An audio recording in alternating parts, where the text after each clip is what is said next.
What's up, ladies and gentlemen? This is lesson 10.2 on proportions, how to determine if something is a proportion and how to solve them, okay? So we'll start off with the definition of proportion. We've gone over this before, like I said, but this is like a review lesson. It should be fairly simple for you guys. A proportion is a statement, from up here at the top of your notes, of equality between two ratios. Basically, it's two equivalent fractions, okay? So, to determine if two ratios form a proportion, you can either see if the two fractions are equivalent. Alternatively, you can see if their cross products are equal. I think this is the quickest and most efficient way to determine if two ratios are in proportion. Basically, are two fractions equivalent? That's what you're doing, okay? So the first examples down here, A, B, C, D, E, and F, are all about whether or not this is a proportion. We don't know. We want to know, is 6 over 12 equivalent to 15 over 30? Now, some of you can reduce this and realize that 6 over 12 reduces to 1/2 and 15 over 30 reduces to 1/2, so you know they are equivalent fractions. But let's say they weren't that simple and you wanted to use something called a cross product test, okay? So cross product says 6 times 30. If this is a true proportion, meaning if these two fractions are equal, 6 times 30 will be equal to 15 times 12. Cross product, you might know as the butterfly method as well. Are these two equivalent? Well, I know 6 times 30 is 180, and again, I'm using my calculator on Delta Math because I think it's the most efficient, easiest one to use. I showed a video in my last lesson on how to use that. If you're not sure how to do that, especially with the converting between fractions and decimals, I suggest you watch that video because it is relevant with the next example that we're going to do. Okay, so 15 times 12, using my calculator real quick, is also 180. So yes, please determine if the proportion is true or false. It is true. This is proportional. Okay, so pretty easy. All right, let's do example B. If this is proportion, that means that 20 times 4 is going to be equal to 24 times 3.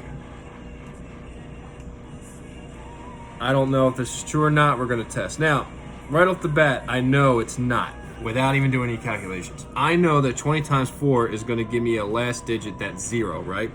4 times 20 is 80. I know that 24 times 3, I don't care what it is, all I need to know is does it equal 80, and the answer is no. Once I establish that fact, I know this is false. This is not a proportion. These two fractions are not equivalent, okay? All right, let me jump down to example E. Let me make sure I'm in focus here. That's pretty good. Okay. E, we get fractions, okay? This is where knowing how to use the calculator on Delta Math helps. You can use the one on your phone if you want, but it's not really going to help you when it comes to converting fractions to decimals and vice versa, okay? So I want to do 1 1/6 times 8, and then 2 1/3 times 4, and see if they're equal to each other. So 1 1/6 times 8. Is that equal to, I don't know, 2 1/3 times 4. Now, you can do this a long way by hand if you want. Multiplying fractions, convert them to a improper fraction, and multiply across and simplify. I'm going to use my calculator, but however, in order to use the calculator, I need to convert these fractions, these mixed numbers, to improper fractions first. All right, so 1 times 6 plus 1 gives me 7 over 6, and that's going to be multiplied times 8.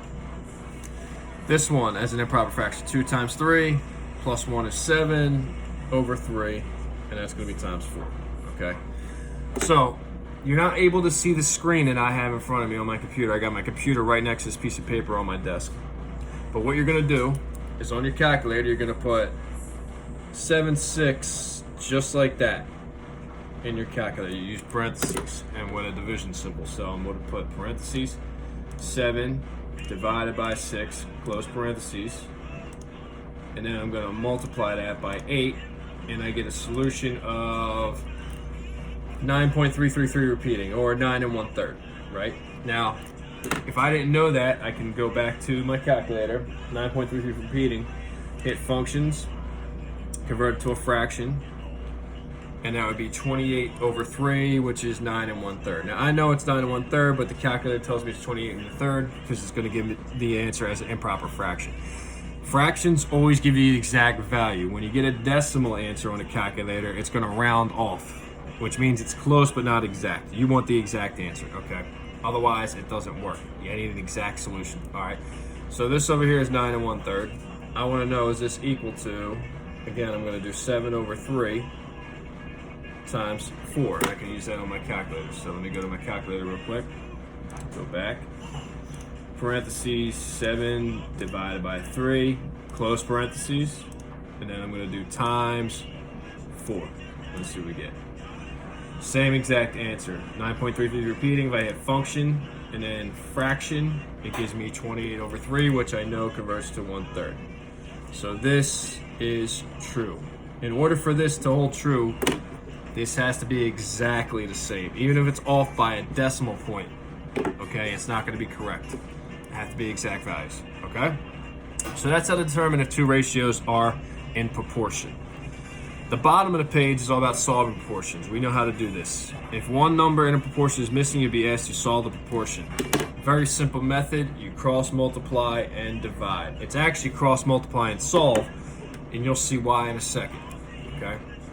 The reason it's cross multiply, I got example A down here. I want to know 1/2 equal to what number over 12, okay? Now some of you might be looking at this and say, oh, I know what that is. 2 times 6 gives me 12, so 1 times 6 gives me 6, and I know the answer is 6, okay? Let's say this problem was as simple as that.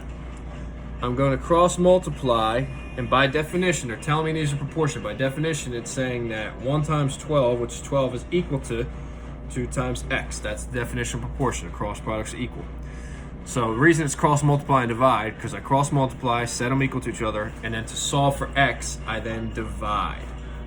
Okay, in some cases, you're not just going to divide. It might be a multi-step equation, but in most of these, you're just going to divide. So when I divide both sides by 2, these go away. 12 divided by 2 is 6, so x is equal to 6. Okay, fairly simple. All right, let's go on to the next page then. Do a couple more examples. I'll leave some of these open so you guys can practice. All right, let's jump down to example P right here.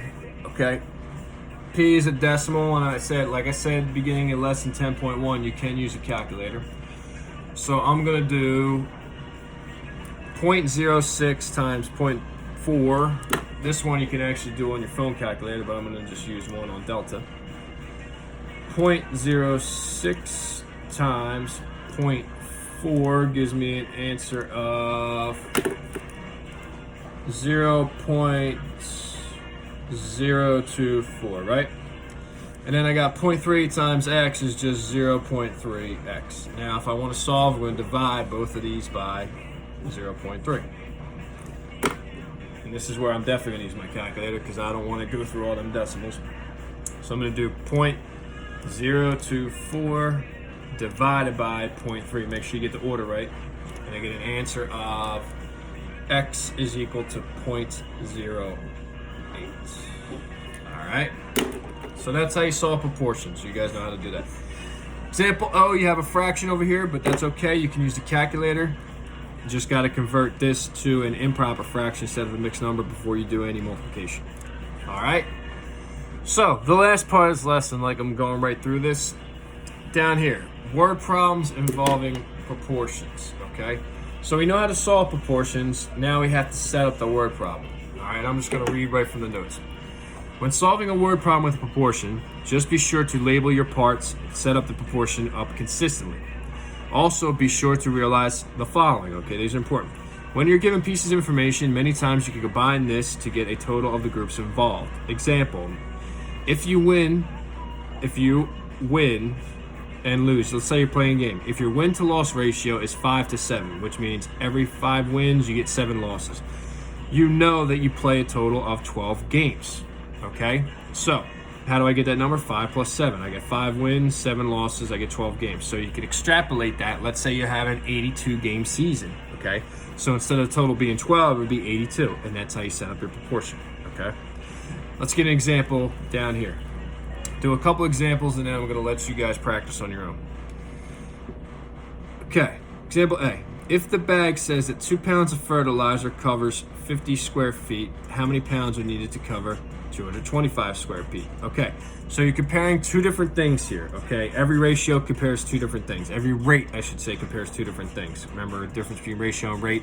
A rate compares two different units of measurement. I'm comparing pounds of fertilizer. You want to be specific. Fertilizer. Pounds of fertilizer to square feet, okay? This is a problem. Let's say you're laying fertilizer on your lawn. You want to know how many pounds you got to buy depending on how big your yard is, okay? So this is exactly how you set up a proportion. Pounds to square feet, pounds to square feet. And it's important that I label everything. That way you know where everything goes. I say 2 pounds of fertilizer covers 50 square feet. This is like saying 2 pounds for every 50 feet. So the left side of my ratio is going to be 2 over 50 square feet, right? And then over here, you're always going to have an unknown and you're always going to have a value, okay?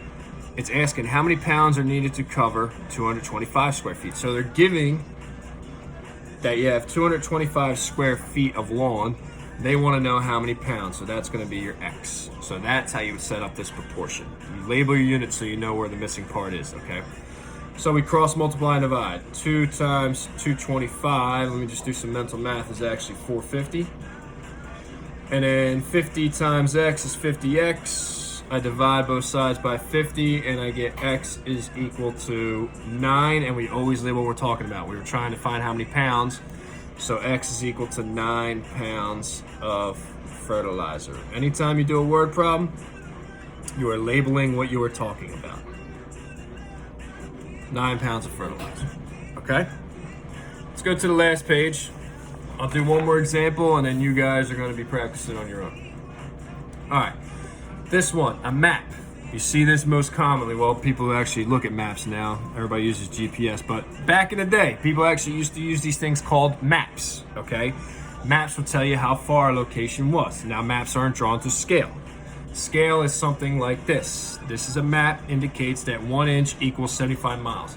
This is a rate. It's saying that for every 1 inch on a map, that is equal to 75 miles in real life. This is your scale. Okay. Now, the problem is they say Lake Superior is 4.75 inches long on the map. What is the lake's actual length? So this is where you got to read and use some common sense. Okay, what are they asking for? Are they asking for the inches or the miles? Well, they give you the amount of inches on the map, 4.75 inches, so that's going to go on top. Notice I label my units, that way I know where everything goes. Inches to miles, inches to miles. So we want to know how many miles is 4.5 inches? Basically, how long is Lake Superior in real life? So I solve this proportion the same way I did the other ones. 1 times X is just X. This is going to be an easy one. And then 4.75 times 75. I'm just going to use the calculator real quick for that.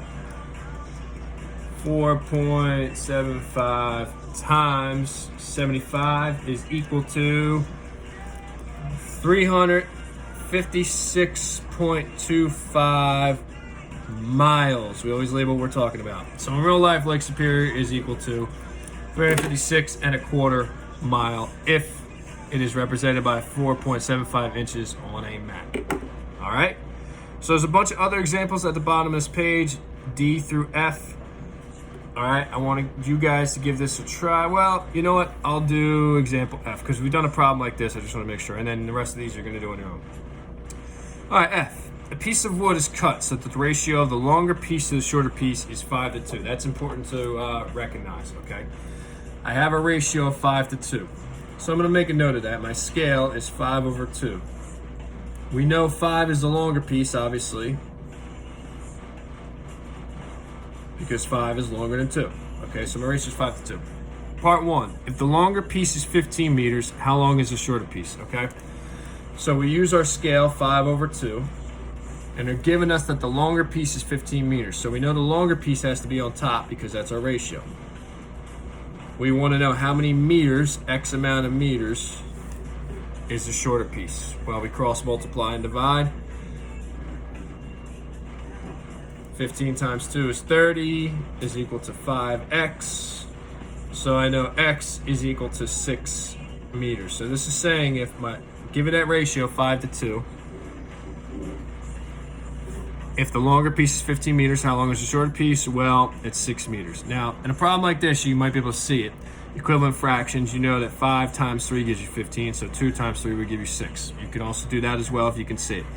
If not, you can always use the cross multiply and divide method. All right? So I'll let you finish the rest of F and the rest of the examples from these notes, and we'll do some extra practice later. All right, guys, talk to you soon.